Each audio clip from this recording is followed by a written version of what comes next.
teman-teman, seberapa banyak di sini yang 2 minggu lalu ikut nge-hype bersama-sama, teriakan seru banget.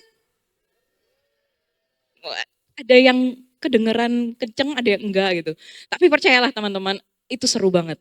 Anak-anak happy gitu ya. Ada yang sampai berkorban, ban mobilnya bocor, ada yang kehilangan, macam-macam. Tapi Tuhan gantikan lebih luar biasa lagi nantinya.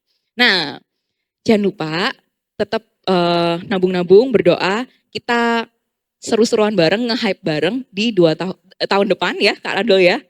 Siapa yang pengen main di pantai? Seru ya bakalan ya kalau misalnya kita nge-hype barengnya tuh di pantai. Kayak waktu dulu di 2016 kita itu pergi retreat di Pasir Putih. Ya Pasir Putih itu rame banget tuh, seru banget. Semua bajunya kuning-kuning teman-teman, kayak apa? Minion. Kayak Minion lucu kecil-kecil gitu. Ya sekarang sudah berapa tahun yang berlalu ya. Eh, Bang Handika sudah tambah dewasa, saya tidak katakan tambah tua, enggak. Bang Cis juga sudah tambah dewasa, dan pastinya luar biasa. Nanti tahun depan kalian ikutan lagi ya, hype ya. Oke, nah bulan baru kita belajar hal yang baru. Siapa di sini kepengen belajar hal yang baru? Kita bareng-bareng di sini. Karena gini teman-teman, setiap bulannya kita di IYC ada tema topikal yang beda-beda. Kita mau ajarin teman-teman semua tuh hal-hal yang baik yang kalian bisa dapatkan dan aplikasikan dalam kehidupan kita sehari-hari gitu ya. Nah, di bulan ini, bulan Februari kita bakal ngomongin tentang friendship evangelism. Friendship evangelism tuh ngapain? Ntar kita belajar sampai bulan Februari ini gitu. Nah, kalau misalnya nih ya, ini ada quote, ada pernyataan dari Bernard Palmer. Bernard Palmer bilangnya seperti ini. Penginjilan bukanlah tentang mengetahui semua jawaban atau memiliki argumen teologis yang rumit. Enggak. Sebaliknya, ini adalah apa teman-teman? Hasil alami dari iman yang mendalam, yang mendorong orang Kristen untuk berbagi iman mereka. Dan ini adalah suatu yang baik yang ingin kita bagikan kepada orang lain. Nah, coba siapa yang suka kulineran di Sidoarjo? Pasti ada ketemu tempat kafe baru, tongkrongan baru, ya kan? Kalau nggak nongkrong habis gereja, habis IWS itu nggak asik, gitu. Nah, tapi ketika kalian mendapatkan sesuatu dan merasakan sesuatu tempat kuliner yang oke, yang enak, you taste it, kalian experience it, kalian mengalaminya, pasti dong pengen kasih tahu ke teman-teman yang lain. Ini bakso enak banget, coba di sini sebutkan bakso paling enak di Sidoarjo di mana? Ada yang bilang bakso Taman Pinang, ada yang bilang bakso di kantor pos, manapun masing-masing punya preferensinya sendiri-sendiri. Tapi paling enggak kalian pasti kepengen kasih tahu siapapun yang kalian pengen kasih tahu. Paling enggak adalah teman terdekat kalian, ya toh? Bener konco kuliner? Nah, terus atau orang tua, mah tadi aku makan bakso sama teman-teman habis IWASI enak banget gitu. Jadi kalian tell because you taste it. Kalian sudah merasakan, sudah mengalaminya, tahu ini enak, ini oke, dan kalian share, ya. Nah, ternyata Injil itu apa? Injil tuh sebenarnya harusnya ngapain gitu? Aduh masa sih harus yang pergi ke pelosok-pelosok, jadi seorang penginjil, ya namanya di depannya ada EV. Marsitania misalnya gitu. EV reverse to evangelist gitu, jadi seorang penginjil. Enggak melulu seperti itu. Kalau memang kita dipanggil untuk benar-benar spesifik menjadi seorang penginjil dan kamu pergi ke pelosok-pelosok menyebarkan kabar baik tersebut, then you have to go because you are the one being called, yang sudah dipanggil sama Tuhan gitu ya. Tapi di sini tuh enggak. Injil tuh apa? Injil tuh sebenarnya kabar baik. Katakan sama-sama kabar baik. Ya, kabar baik. Bukan kabar buruk teman-teman. Injil tuh kabar baik. Yang namanya kabar baik kita bagikan pasti orang berasa happy. Nggak berasa nelongso. Betul-betul? Betul kan? Nah, yang kedua adalah kabar keselamatan. Kabar baiknya kabar apa? Kabar keselamatan teman-teman. Keselamatannya siapa? Karya salib Kristus. karya salib Kristus yang luar biasa untuk nembus semua umat manusia. Bukan hanya kita-kita yang sudah Kristen, enggak. Semua orang, semua umat manusia. Karya salib Kristus itu Injil. Jadi bukanlah sesuatu yang sangat rumit yang kita perlu, aduh Aldo, aku daftar deh sekolah kitab di mana? SAB, STT, SOT, mana? Ayo, biar aku punya pemahaman yang ini. Enggak teman-teman. Join Journey of Elohimers terlebih dahulu. Tahun ini bakal ada batch 2, daftar. Kalian akan diberkati banget, kalian bakal tahu basic knowledge apa sih, bagaimana sih, seperti itu ya.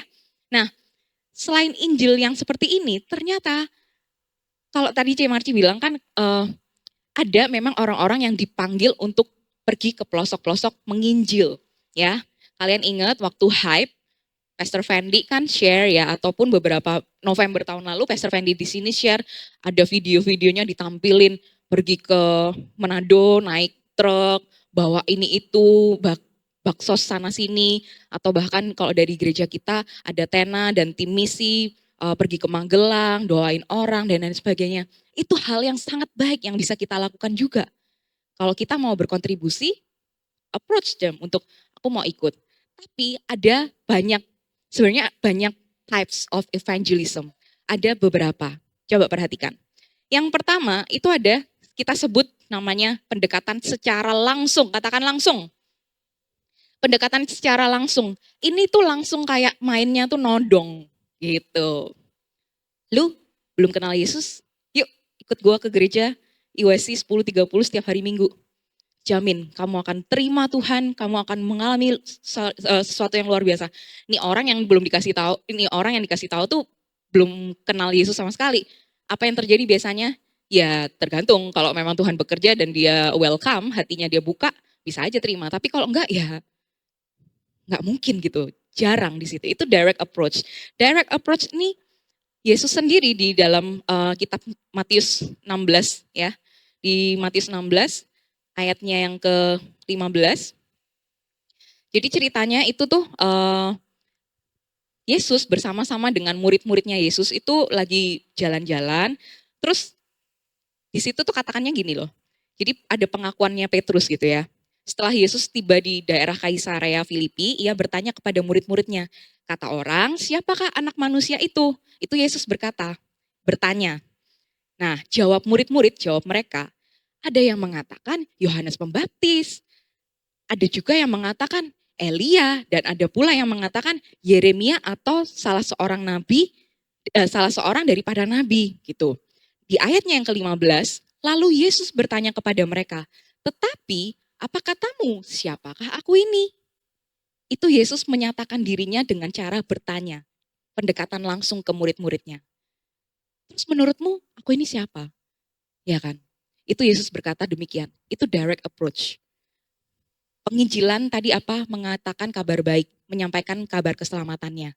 Karyanya Tuhan, Yesus gitu. Nah, yang kedua, ada yang namanya intellectual approach. Pendekatan secara intelektual. Kebanyakan kita, beberapa ya, nggak mayoritas, tapi adalah pasti yang suka banget berpikir secara kritis. Banyak tanyanya, betul ya? Ini gimana, itu gimana, kok bisa gini, kok bisa ada namanya Tritunggal, kok gini, kok gitu. Nah, ada yang namanya intellectual approach, pendekatannya secara intelektual, knowledge, based on knowledge. Di sini, yang menariknya itu Paulus tuh orang yang dulunya Saulus, ketemu Tuhan, mengalami encounter sama Tuhan, dan dia mengalami perubahan hidup. Ya, itu Paulus. Dan Paulus itu dalam kehidupannya dia diberkati dengan hikmat, pengetahuan, karena sebegitu dia dalamnya mengasihi Yesus, dia belajar mengenai Yesus di situ. Di situ Paulus tuh mengatakan di kitabnya yang Kisah Para Rasul ayat yang ke-17 sampai Kisah Para Rasul 17 ayatnya yang ke-31 sampai terakhir itu. Jadi ceritanya tuh Paulus lagi pergi ke tempat namanya Athena. Kota Athena tuh banyak banget patung-patung berhala. Di situ Paulus ngerasa, wah ini nggak bener ini. Harus ada, maksudnya harus melakukan penginjilan nih di sini. Mereka harus tahu the good news. They have to know the good news. Sehingga Paulus dengan berani memberitakan Injil Tuhan, yaitu kabar keselamatan tadi, dengan intelektual yang dimilikinya, ya. Dan apa respon orang-orang di sana kira-kira di Athena? Ada yang menolak, ada yang mengejek, mencaci maki Paulus. Enggak, gue nggak percaya. Ada yang kayak gitu. Itu respon orang yang kita tidak bisa kontrol. Tetapi juga ada yang akhirnya meninggalkan kota tersebut, mengikut Paulus dan menjadi percaya pada Tuhan. Pendekatan kedua, intelektual. Yang ketiga, nah pendekatan yang ketiga kita sebut sebagai testimonial approach. Sini sebenarnya gampang dan teman-teman sendiri akan bisa lakukan gitu ya. Testimonial approach ini kita cerita, testimoni, memberikan testimoni, review. Kalau kita habis makan bakso tadi, lagi-lagi bakso ya, mungkin Cik Marci lagi pengen makan bakso nih habis gini. Itu kasih reviewnya di Google Maps atau di Google Business misalnya, bintang 5, bintang ini, kalian chat, kalian share kan, baksonya variasinya lumayan, gini. Ini enak dan lain-lain. Jadi testimonial approach ini kita bisa sampaikan. Tapi yang menarik dari testimonial approach ini, cerita yang kalian ingat cerita tentang orang buta ya yang mengalami perjumpaan dengan Yesus. Yesus itu datengin si orang buta tersebut, ya kan? Itu kalau teman-teman ntar mau baca ada di kitab Yohanes, di Injil Yohanes pasalnya yang ke-9. Nah, di momen orang buta bareng-bareng sama Yesus, itu ada orang-orang Farisi dan Saduki di sekelilingnya. Orang-orang yang cuman sekedar pinter aja, tapi dia tidak really believe in Jesus gitu. Nah, di momen itu, orang buta tersebut mengalami perjumpaan dengan Yesus, dan apa yang Tuhan Yesus lakukan? Ada yang ingat nggak? Dia, sorry to say, dia spit out, dia ngeludah di tanah, diuwek-uwek tanahnya, ya kan? Terus diambil dan dibalurin ke mata si the blind man. Dan apa yang terjadi? Tuhan Yesus berkata pada blind man-nya, pergilah basuh gitu ya, basuhlah ke kolam apa gitu, lupa. Basuhlah ke kolam dan akan jadi tahir dan sembuhlah engkau gitu. Dan dia percaya, dia taat. Udah kan, si orang buta tadi udah mengalami perjumpaan dengan Tuhan, dia disembuhin, pergi ke kolam, bisa melihat, dia bisa melek. Tada, aku bisa lihat lagi gitu. Dan lihat teman-teman, bayangin, di situ tuh ada kerumunan-kerumunan orang. Dan mereka melihat dengan nyata, oh ada kesembuhan, ada miracle, ada mujizat yang terjadi atas orang ini. Yang mana bahkan di kitab Yohanes ini, Yohanes 9 ini ada katakan gini, tetangga-tetangga mengatakan bahwa, loh ini bukannya yang dari kecil itu udah dari lahir buta dan jadi pengemis ya? Kok sekarang bisa lihat? Jadi ada banyak orang yang menyaksikan. Maka ini jadinya testimonial approach. Menyaksikan. Orang menyaksikan apa dalam kehidupanmu saat ini? Orang menyaksikan apa dalam perjalanan imanmu saat ini? Itu yang bisa jadi testimoni buat orang lain supaya bisa narik mereka percaya terhadap Tuhan. Berikutnya ada yang namanya relational approach. Yang keempat ini relational approach. Tuhan Yesus sendiri ini paling suka menggunakan pendekatan ini buat bisa menginjil, buat bisa memberitakan yang namanya kabar baik tadi, the good news itu. Dia pergi, jadi di kitab Matius ayatnya yang ke-15, pasalnya yang ke-15, itu ceritanya ada seorang wanita Kanaan yang anaknya tuh kerasukan setan, ya. Seorang wanita Kanaan yang anaknya kerasukan setan, dan wanita ini tuh menghampiri Yesus, minta tolong, sembuhin dong anakku, berkati anakku, dia lagi kerasukan gitu. Tapi di momen itu di ayat-ayat awal Tuhan Yesus tuh seakan-akan enggan untuk langsung datang, bilang itu bukan bagianku, aku tuh datang bagi orang-orang yang menjadi bagiannya Israel seperti itu. Tetapi di saat itu wanita Kanaan ini tetap bersikukuh gitu ya, gigih dia. Ayolah Tuhan, please lah Yesus, bantuin anak aku kayak gini. Nah, dan di situ dikatakan di NIV gitu ya, di Matthew 15 verse 28, then Jesus answered, "Woman, you have great faith. Your request is granted." Wah, sedemikian gigihnya si wanita Kanaan ini menghampiri Yesus untuk minta pertolongannya Tuhan, dan pada akhirnya Tuhan tergerak oleh belas kasihan, jadikan mujizat itu nyata di dalam kehidupannya, si anak tersebut sembuh. Karena apa? Dia bilang, "Woman, you have great faith." Wanita, wanita Kanaan, imanmu gede, terjadilah sesuai dengan apa yang engkau kehendaki, yang engkau percayai. And her daughter was healed from that very hour. Dan saat itu juga anaknya sembuh di dalam nama Yesus. Karena ada percaya tadi. Itu relational approach ya. Si wanita membangun hubungan walaupun dalam waktu yang singkat, dia cepet-cepet mohon sama Yesus, tolongin, tolongin.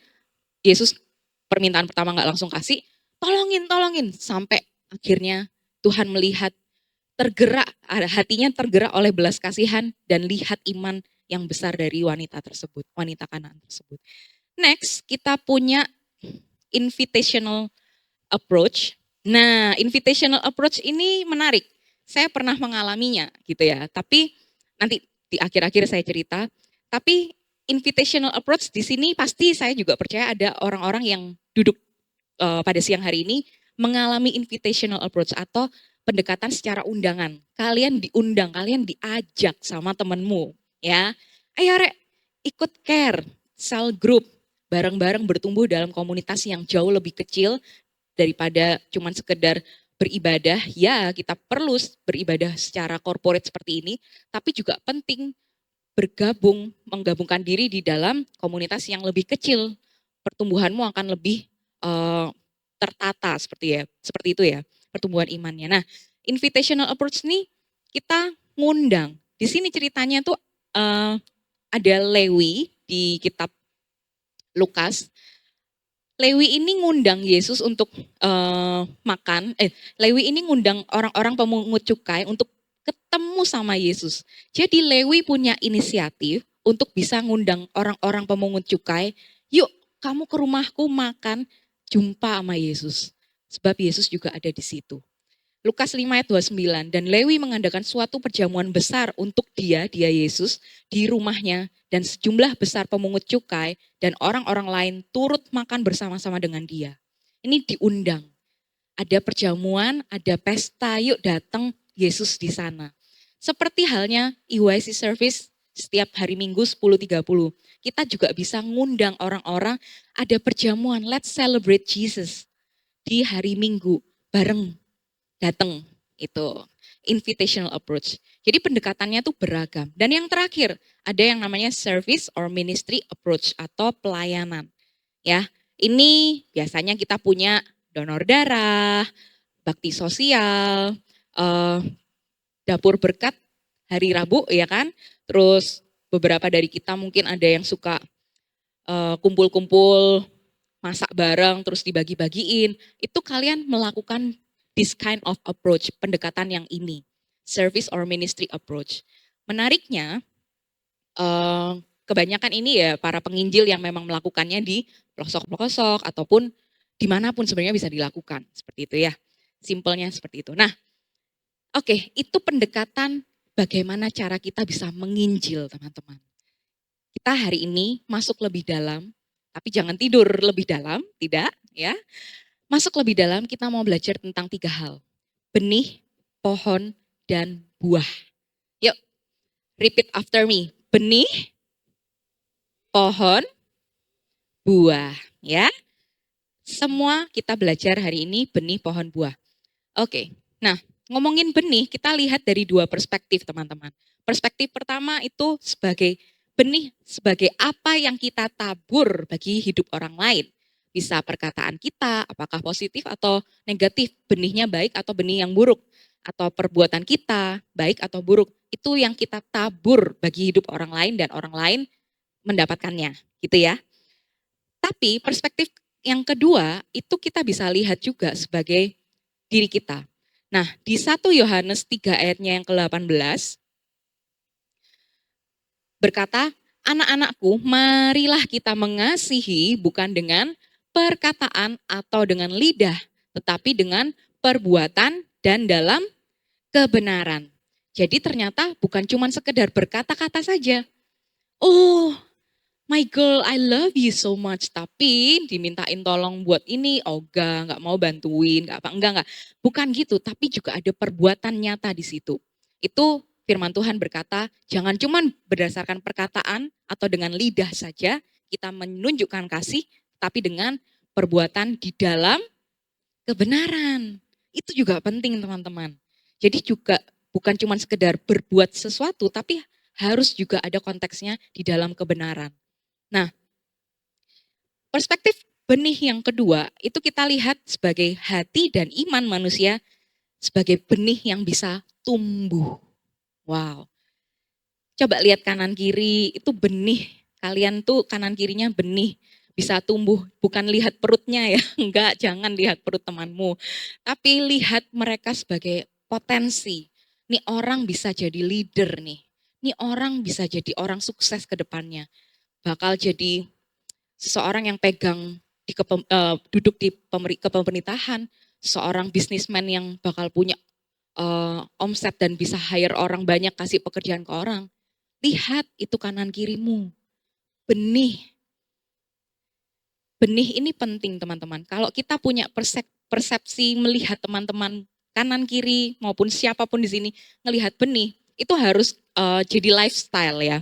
Harus jadi gaya hidup sebagai pengikut Kristus. Kita lihat orang itu mereka benih, bisa tumbuh. Amin. Mereka bisa tumbuh. Jadi bukan lagi tentang kita. Kita hari ini, bulan ini bahkan mungkin belajar bukan lagi tentang kita.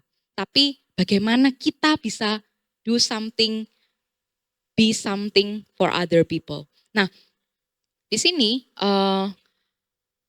orang-orang yang sudah mengenal kita dan mempercayai kita memiliki kemungkinan lebih besar untuk menerima apa? Pesan kita.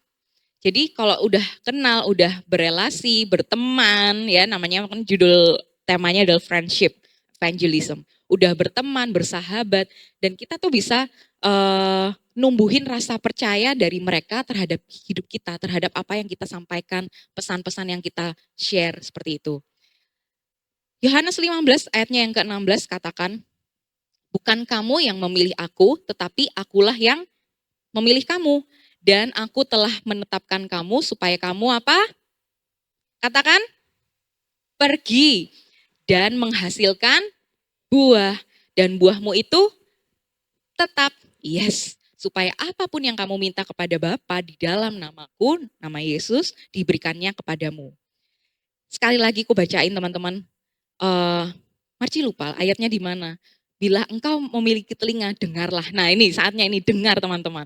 Yohanes 15 ayat yang 16, bukan kamu yang memilih aku kata Tuhan, tetapi akulah yang memilih kamu. Dan aku telah menetapkan kamu supaya kamu pergi. Go, tell it on the mountain. Gimana Kak Sesi lagunya? Ya itulah, ya kan bukan Natalan lagi. Tapi kita pergi and tell the word that Jesus alive. Nah, dan menghasilkan buah supaya buahmu itu tetap ya. Gitu. Nah, benih yang benar itu harus ditanam di tempat yang gembur, yang subur. Betul ya? Benih yang bakal bisa bertumbuh itu ketika tanahnya itu baik. Dan nggak dibiarin, benihnya itu dikasih pupuk, disirami, ya, dan supaya ada pertumbuhan di situ. Tanahnya seperti apa? Tanah yang gembur tuh yang seperti apa? Bukan tanah yang berbatu-batu, bukan tanah yang gersang. Oke, waktunya sedikit lagi. Marci mau cerita, aku sebagai benih dan aku sebagai seseorang yang menerima benih dari orang lain. Jadi ceritanya jangan ditampilin dulu fotonya. Maybe some of you know that I wasn't a believer. Saya bukan seorang percaya dari lahir. Saya pernah diseberang karena memang lahir di keluarga seberang gitu ya. Tapi Tuhan tuh keren banget nemuin saya itu dengan caranya yang ajaib. Makanya tadi aku kasih judul benih, pohon, buah. Karena I hope this can inspire all of you. Benih yang orang-orang tabur dalam kehidupanku tuh udah sejak 2000, tahun 2000. Yang istilahnya itu jadi kehidupan bagiku gitu ya. Jadi di tahun 2000, Marci itu dulu SD-nya SD Pucang 2 sini, Sidoarjo. Siapa yang di sini SD-nya di situ, SD Pucang 2? Ada nggak? Aku minta kontaknya nanti ya. Kali-kali bisa jumpa guru-guru lama. Nah, itu tapi di kelas 3 SD saya harus pindah karena satu dan lain hal di keluarga, pindah ke Surabaya. Di SD Negeri Erlangga 5 Gubeng, di Gubeng. Kalau dulu belum ada yang namanya semester 1, semester 2. Dulu namanya Cawu. Cawu 1 itu per berapa Kak Niki? 4 bulanan. 4 bulanan teman-teman. Jadi dalam 1 tahun ajaran tahun akademik gitu ya, itu ada Cawu 1, Cawu 2, Cawu 3, terus naik kelas. Seperti semester 1, 2, tapi dipotong-potong lagi gitu loh. Nah, Cawu 1, Cawu 2, saya tuh di SDN Erlangga 5 sana. Karena ceritanya murid baru, ya perhatikan, karena ceritanya murid baru di sekolahan tersebut, gak punya temen. Nah, di sana itu suka banget yang namanya setiap pulang sekolah ada exit card atau namanya mencongak. Tahu ya? 10, oke, baris, bukan baris berbaris. Duduk yang manis, kerjain, didikte pertanyaannya, kalian jawab, mencongak yang nilainya 10 boleh pulang duluan. Kayak gitulah teman-teman. Mungkin sekolah zaman sekarang jarang ada yang kayak gitu. Nah, di mencongak itu, Marci nggak tahu gimana dulu tuh pinter gitu. Dulu tuh selalu keluar pulang duluan. Dan ternyata ada satu temen yang kurang suka. Nih orang murid baru kok menggeser ranking aku gitu.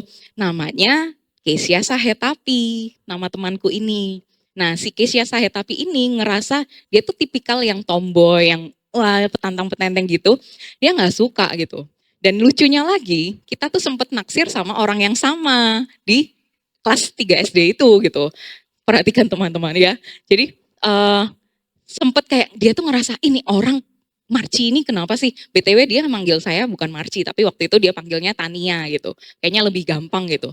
Cuman ya ada bahan-bahan bulian juga gitu. Nah di momen itu si Kesia itu akhirnya dia muncul dalam kehidupanku di sekolahan, ngerasa tersaingi, tapi malah kita tuh oke lah kita bersaing sehat gitu. Kita bersaing sehat siapa yang bisa jadi ranking 1 di Cawu tersebut. Cawu 1, Cawu 2 gitu. Ternyata Cik Marci yang ranking 1 terus dia kayak ngerasa memang ini anak geser-geser orang baru geser-geser doang gitu. Tapi teman-teman, ini orang dia dan keluarganya itu sangat cinta Yesus. Dia dan keluarganya rumahnya sangat dekat dengan sekolahan. Sehingga waktu itu saya sama mama saya sering mama kerja kantor, terus pulang kerja kantor tuh masih keliling-keliling, sehingga dititipinlah saya ini di keluarga mereka. Pulangnya baru malam dijemput. Maghrib nanti mama jemput ya, kayak gitu. Kebayang ya? Jadi itu aku selalu nunggu, pulang sekolah nunggu di rumahnya si Kesia. Main sama anjingnya, kenal sama semua keluarganya, banyaklah berbagi hidup lah intinya gitu. Dan menariknya dia selalu ajak Marci untuk ikut sekolah minggu. Yang mana remember at that moment I was still a Muslim, ya masih belajarnya tuh bahkan di sekolah yang baru itu aku baru belajar kitab apa sih yang Iqra 1, Iqra 2 gitu loh. Malu banget. Nah tapi teman-teman dia dengan gigihnya sudah bangun relasi denganku, dia dengan gigihnya sudah mengajak ke Sunday School, ke sekolah minggu dekat rumahnya dia. Nanti enak dikasih stiker, dikumpulin stiker-stiker gambar Tuhan Yesus. Kalau udah 10 bisa ditukar sama aksesoris. Aduh, segampang itu aku tertipu.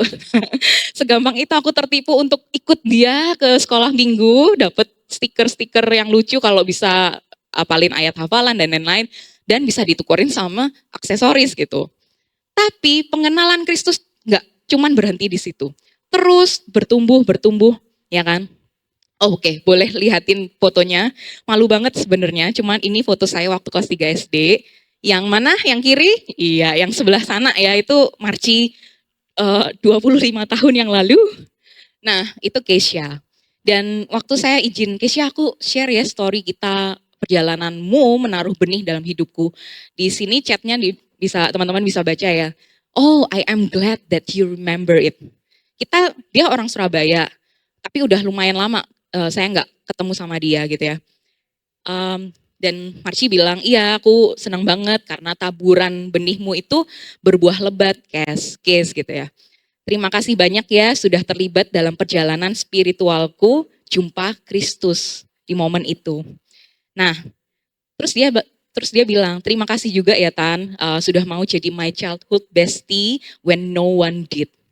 Ternyata ada background story. Di momen-momen itu orang yang mau dekat dan berteman sama dia, itu yang cuman mau ngambil something gitu loh. Bukan yang dengan secara tulus, sincerely being friends with her. No. But then, ini setelah 25 tahun, dia bilang lagi sama saya kalau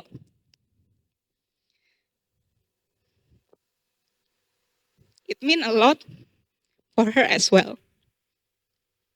Ternyata benihnya itu bukan cuma buat Marci, buat dia juga dia ngalamin sesuatu. Dia juga dapat sesuatu hal yang aku tuh berguna. Taburan benihku ternyata bertumbuh di kehidupan Marci. And it goes all the way, it was just amazing. Yang kedua, aku nggak selipkan hal-hal yang lain seperti waktu pindah ke Banjarmasin dan tertanam di sebuah gereja, mulai pelayanan di kelas 6 SD, main tamborin, ketemu Tuhan juga waktu di sana, akhirnya dan baru memberi diri di baptis tuh pas udah dewasa, nggak saat SD ataupun SMP, enggak. Tapi Tuhan tuh terus pegang kehidupan kita gitu ya. Sampai suatu saat balik lagi ke Sidoarjo di tahun 2007 teman-teman. Tena izin share storiesnya ya. Jadi di 2006 Marci itu lagi lihat TV dan ada kejadian Adam Air.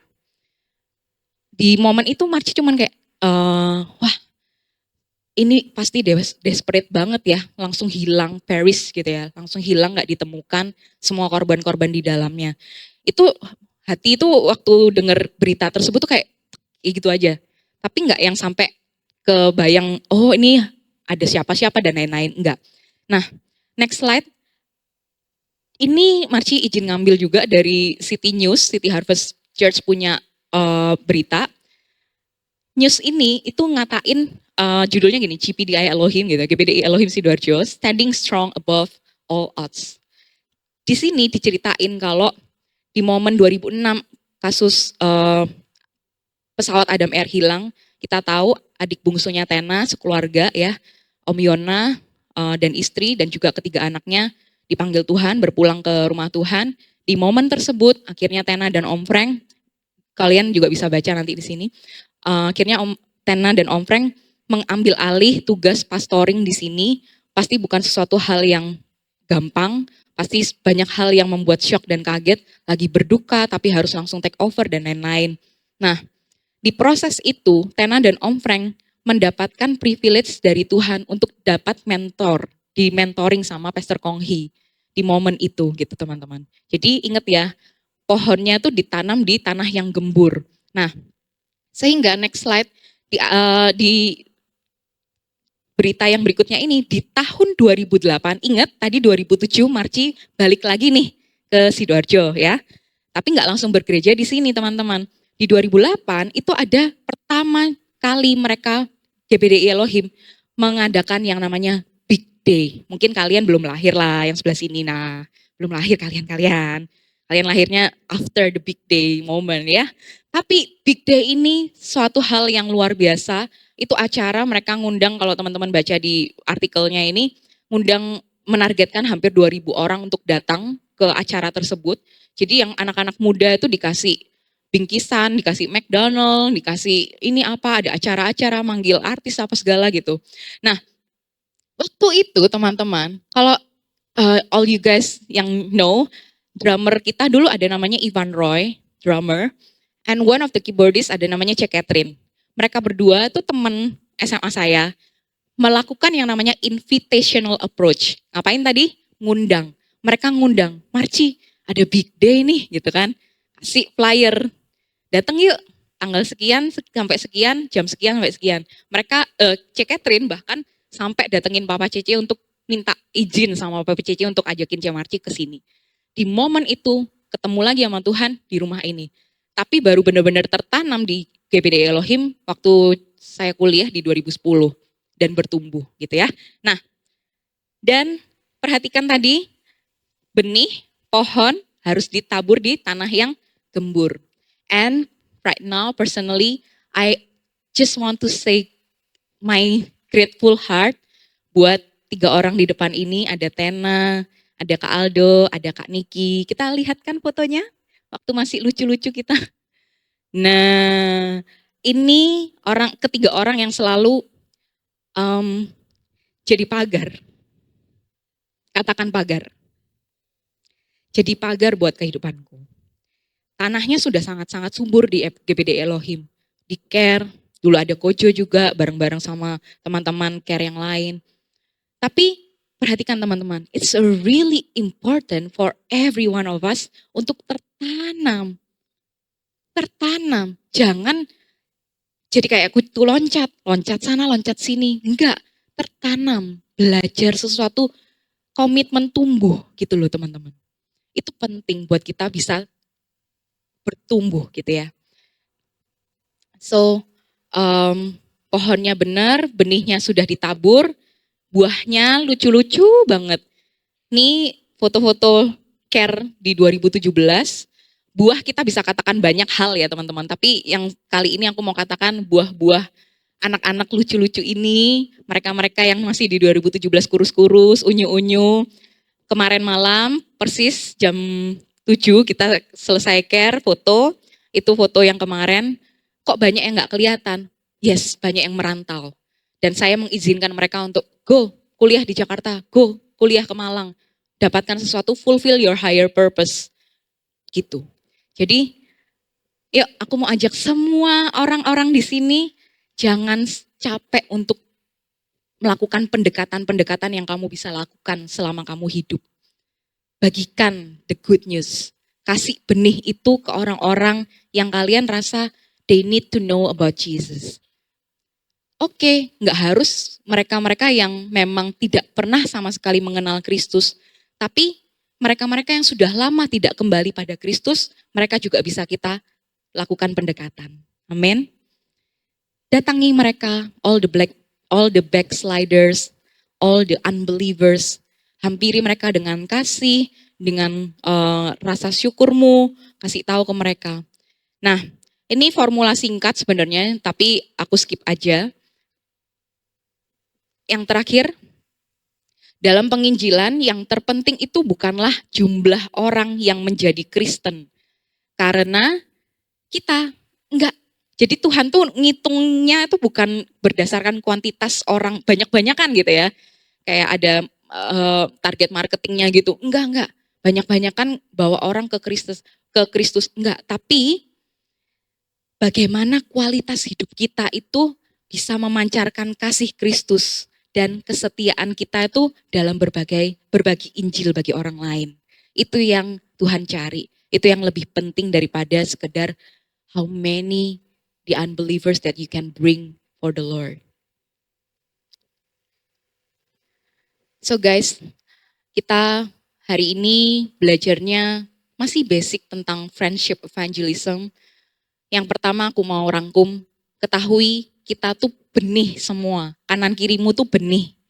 Yang kita bisa taruh benih itu bukan hanya dengan perkataan, tapi juga dengan perbuatan baik dalam kebenaran. Yang kedua, tanam tuh tempat yang gembur. Di mana?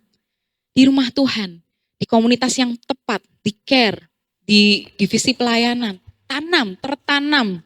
Tertanam tuh enggak mencelok sana, mencelok sini, enggak. Tertanam. Dan bertumbuhlah, berbuah lebatlah, dan sampai buahmu itu tetap. Amin. Kita pohon pasti banyak ranting-ranting yang perlu kita pangkas hal-hal buruk. Ya, it's a process, it's a life journey yang gak akan stop sampai Tuhan datang kedua kalinya. Tapi jangan hal-hal itu membuat kita tuh stop untuk doing something for the glory of God. Do it now. Do it when you can still breathe in. Amen. Nih kita mau nyanyi satu lagu lawas banget. Lagu lama ini adalah, ya mereka tertawa. Terima kasih tim PAW sudah membantu. Lagu ini lagu yang sangat memberkatiku saat pertama kali perjalanan kehidupan di dalam kekristenan. Judulnya Persahabatan. Bukan bagai kepompong, mengubah ulat menjadi kupu-kupu. Bukan yang itu teman-teman. But the other lagu persahabatan di dalam Kristus. Kita belajar bareng-bareng lagunya. I hope this can bless you and inspire you. Untuk apa? Bersahabatlah selagi kalian masih hidup. Bertemanlah banyak-banyak selagi kalian masih ada dikasih kesempatan sama Tuhan buat jadi berkat buat orang lain. Dan mungkin ada kata-kata yang kok kayak mau pulang ke rumah Bapak, mau perpisahan gitu. Enggak, itu lebih ke ya hidup kita tuh nggak ada yang tahu sampai kapan gitu ya. Tapi percayalah, when you can still believe that the Lord is still here, masih kerja dalam kita dan bareng sama kita, itu bakal bantu kalian semua bisa mencapai tujuan hidupmu, berkomunitas, jadi berkat buat semuanya dan bawa jiwa-jiwa ke Tuhan. Amin. Siapa yang di sini rindu kursi-kursi kosongnya tuh yang duduk teman baru, orang-orang yang temenmu SMA yang lama nggak kesini, ataupun orang-orang yang kalian rasa, aduh iya, mereka perlu Tuhan, mereka perlu Yesus. Doain mereka. Amin. Perjalanan yang panjang tahun ini bukan suatu kebetulan, temanya adalah The Year of Outreach, penjangkauan. Kita semua bisa melakukan itu. Pakai pendekatan-pendekatan yang memang cocok bagimu. Tapi paling dasarnya adalah do the friendship evangelism. Amen. Ya kita bangkit berdiri.